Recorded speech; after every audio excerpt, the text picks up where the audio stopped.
Aujourd'hui, un regard particulier se tourne sur la République du Rwanda, dont le développement, dit-on, est un exemple à dupliquer dans les pays d'Afrique considérés sous perfusion. Mais il y a constaté que c'est un développement au prix d'un chaos et d'un désastre humanitaire. Cela n'est sûrement pas le modèle de développement voulu par le panafricanisme. Bienvenue chers messieurs et dames sur ma chaîne YouTube Le Narratif. Le Rwanda est le 7e pays le mieux géré de la planète selon un rapport de World Economic Forum, WEF, cité par l'agence Ecofin. Certes, en ce qui concerne l'efficacité de sa gouvernance, mais ceci devrait être peut-être mieux nuancé car certains Rwandais ne le confirment pas. Sinon, comment explique-t-on dans ce cas le traversées illégales répétitives des familles rwandaises vers les RDC voisines? Kigali, le siège des institutions, est la ville la plus propre de l'Afrique. C'est ici où réside l'autocrate Tutsi sanguinaire du nom de Kagame, surnommé Kouagame, au pouvoir depuis avril 2000. Un lieu à partir duquel les actes odieux contre les civils congolais sont planifiés de fond en comble. Ce maître Machiavel est un grain de sable dans les chaussures de l'EAC, communauté des États d'Afrique de l'Est. Tête enflée des théories hitlériennes, Paul Kagame a prétendu détenir des terres en République démocratique du Congo et au sud-est de l'Ouganda le 5 avril 2023 lors de son déplacement à Cotonou au Bénin. Pour lui, les frontières tracées par les anciens administrateurs de l'Afrique depuis l'Europe n'ont pas été justes. Les frontières qui ont été bâties durant la période coloniale ont affecté,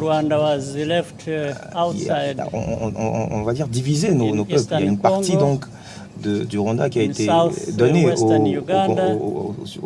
l'est du Congo, le sud à l'Ouganda, etc. Nous avons une coopération qui existe déjà dans ces zones et qui ont, c'est-à-dire qu'il y a déjà des liens qui existent entre nos deux peuples. Il y a déjà beaucoup je pense qu'aujourd'hui la situation est évoluée. Déjà durant la période coloniale, c'est clair et évident que vous pouvez vous regarder même au niveau remonté dans l'histoire, vous allez vous en rendre compte. Donc ces problèmes me dépassent, vont au-delà de ma personne, vont au-delà de la personne du président Tshisekedi.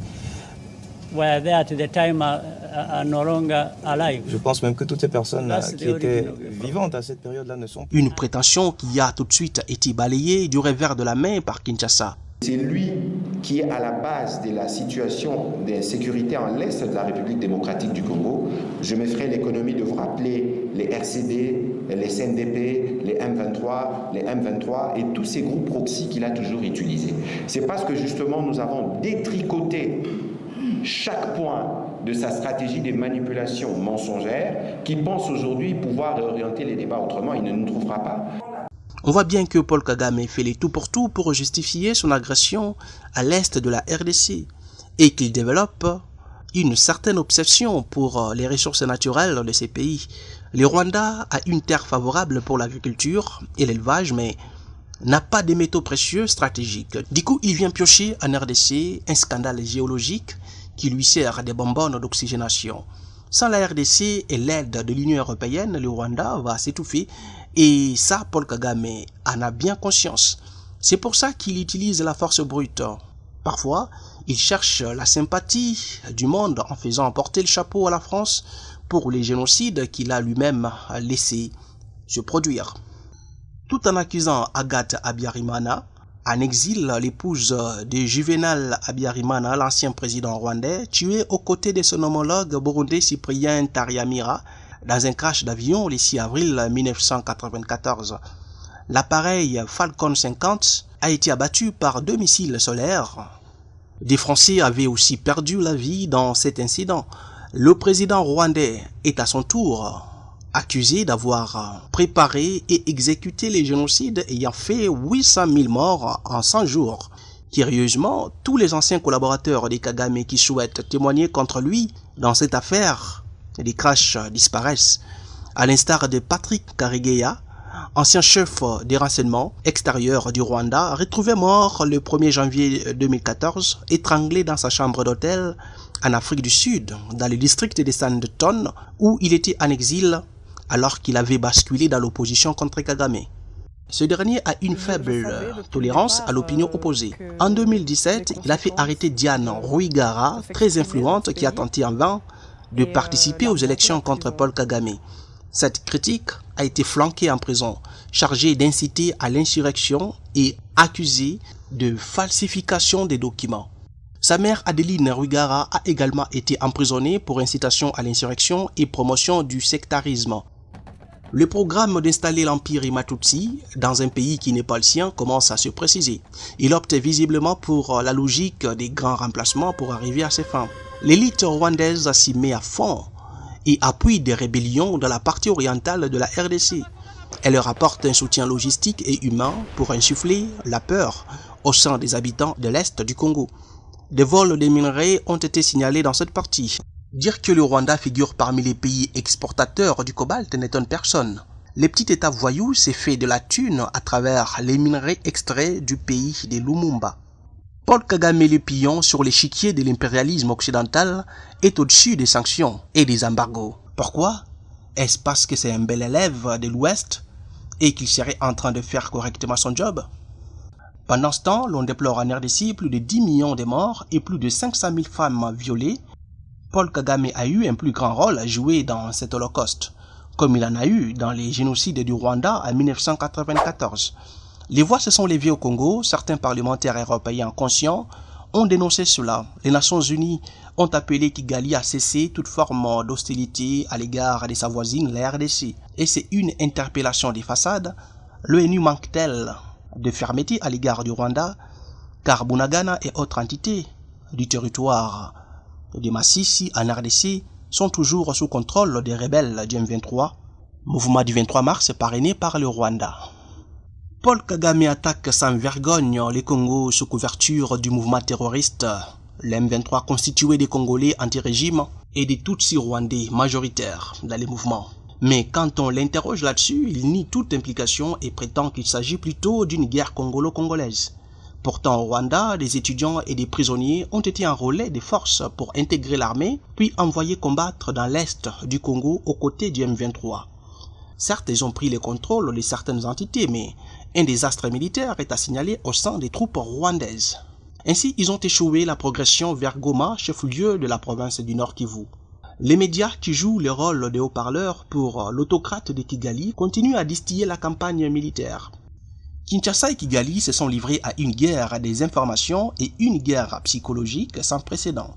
On a entendu les citoyens rwandais pro-régime de Kigali faire des commentaires poignants sur la RDC. Genre, les FARDC, c'est pas une armée forte, les soldats congolais vont tomber tels des fées mortes devant la puissance de feu de RDF, l'armée rwandaise. D'ailleurs, avec quoi vont-ils se battre? Avec des catapultes ou des lance-pierres? À ce temps-là, les Congolais ne pouvaient pas se réarmer efficacement parce qu'étant sous embargo illégal de la communauté internationale sur l'armement. C'est comme ça que les Congolais se sont battus presque à main nue contre les envahisseurs surarmés. D'après certains analystes de la géopolitique, au moins 50% du budget rwandais provient de l'Union européenne. L'Europe s'est engagée de soutenir le programme du Rwanda dénommé Vision 2050 à hauteur de 273,6 millions de dollars entre 2021 et 2024. Une autre partie du budget vient du pillage des ressources naturelles du Congo. Ainsi donc, au Rwanda se trouvent les infrastructures des sangs. Beaucoup de vies ont été ôtées aux Congolais pour donner du confort aux Rwandais. Cela n'a rien à voir avec les affirmations en l'air. Allez-y juste compter le nombre de morts incroyables causés par Kagame au Congo en toute impunité. La pseudo-communauté internationale tombe dans l'omerta face au cas Kagame. Où serait donc passé ce mandat d'arrêt pour crime de guerre en RDC? Quand l'Union européenne finance le Rwanda et que son président, le français Emmanuel Macron, arrive à Kinshasa pour donner les leçons de morale aux dirigeants congolais, ça pose question. Samedi 4 mars 2023, Emmanuel Macron a envisagé des partenariats stratégiques entre la France et la RDC. C'était lors d'une conférence de presse conjointe avec Félix Tshisekedi. Ce partenariat devrait inclure aussi la question sécuritaire. Le président français a critiqué sans filtre la souveraineté de la RDC sur le plan sécuritaire. Ces propos ont suscité les réactions négatives des Congolais. L'Hexagone s'est dit prêt à financer l'appareil sécuritaire RD congolais pour sa stabilité et pour une bonne protection de son intégrité territoriale. Cela pour mettre fin au pillage et au risque de balkanisation du pays. Quelle crédibilité faudra-t-il donc donner à la France, sachant que son ancien président Nicolas Sarkozy avait demandé sans détour à la RDC de partager sa richesse avec le Rwanda? Aussi, quelle confiance faudra-t-il accorder à la France aujourd'hui, sachant que sa mission dans la région du Sahel contre le terrorisme s'est soldée par un échec fracassant? Au mois de mars 2023, les forces françaises cantonnées dans la périphérie du nord-est de Ouagadougou au Burkina Faso ont été sommées de quitter le pays après l'échec de l'opération Task Force Takuba. Ils ont terriblement échoué aussi dans l'opération Barkhane couvrant 5 pays de la région du Sahel, le Mali, la Mauritanie, le Niger, le Burkina Faso et le Tchad. La France avait envoyé 4500 soldats. Le but de l'opération, lutter contre les groupes terroristes affiliés à Daesh et à Al-Qaïda. De surcroît, les autorités maliennes disent détenir les preuves que la France soutient le terrorisme dans cette région. Elles ont sollicité la tenue d'une rencontre pour présenter ces preuves, mais cela n'a jamais été fait. Si la France est mise en cause ailleurs, va-t-elle réussir en RDC ?